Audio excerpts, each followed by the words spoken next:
কৃষকের আত্মহত্যা ইতিমধ্যেই শুরু হয়ে গেছে সারা বিভিন্ন জেলাগুলোতে। পেঁয়াজের দাম মাত্র 3 টাকা। জি, আপনি ঠিকই শুনেছেন। গত কয়েক সপ্তাহ ভারত বাংলাদেশে পেঁয়াজ রপ্তানি বন্ধ করেছে, যার ফলে আমাদের দেশের বাজারে পেঁয়াজের সংকট দেখা দেয়। কিন্তু অবাক করার বিষয় হলো, যে ভারত আমাদের শায়েস্তা করতে চেয়েছিল, এখন বাংলাদেশ ভারতের পেঁয়াজ না নেওয়ায় বিপদে এখন নিজেরাই।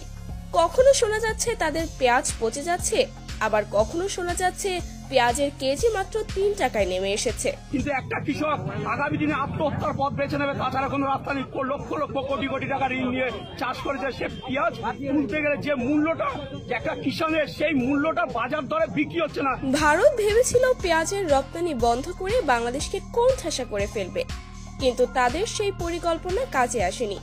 আমাদের কৃষকরা তাদের দুর্দান্ত দক্ষতা দিয়ে দ্রুত উৎপাদন বাড়িয়েছে। অন্যদিকে আমরা বিভিন্ন দেশ থেকে পেঁয়াজ আমদানি করে পরিস্থিতি সামলে নিয়েছি, ফলে আমাদের বাজারে পেঁয়াজের ঘাটতি তো দেখা দেয়নি, বরং সংকট কাটিয়ে উঠে এখন আমরা স্বাবলম্বী।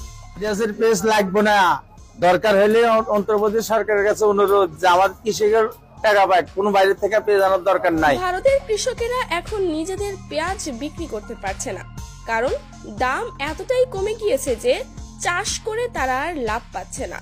তারা বলছে, এভাবে চলতে থাকলে পেঁয়াজ চাষ করাই ছেড়ে দেব।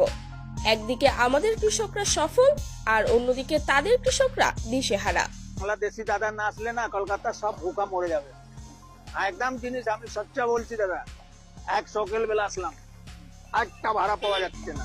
ভারতের এই পরিস্থিতি আমাদের শেখায়, অন্যের উপর নির্ভর না করে নিজেদের উৎপাদন বাড়ানো কতটা গুরুত্বপূর্ণ।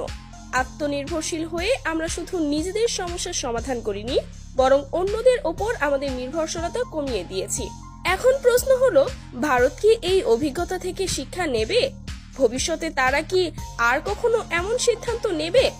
3 দিনের মধ্যে বন্ধ করুক এই আলু পেঁয়াজ, যেন ভারতের 3 দিনে বন্ধ করুক। ওনারা আমাদের ঘৃণা করলো কেন? এখন আমরাই ওনাদের ঘৃণা করি, ওনাদের কোনো কিছু লাগবে না আমাদের। বন্ধুরা, এই বিষয়ে আপনার মতামত জানাতে কমেন্ট করুন, আর ভিডিওটি ভালো লেগে থাকলে লাইক, শেয়ার এবং সাবস্ক্রাইব করতে ভুলবেন না। ধন্যবাদ।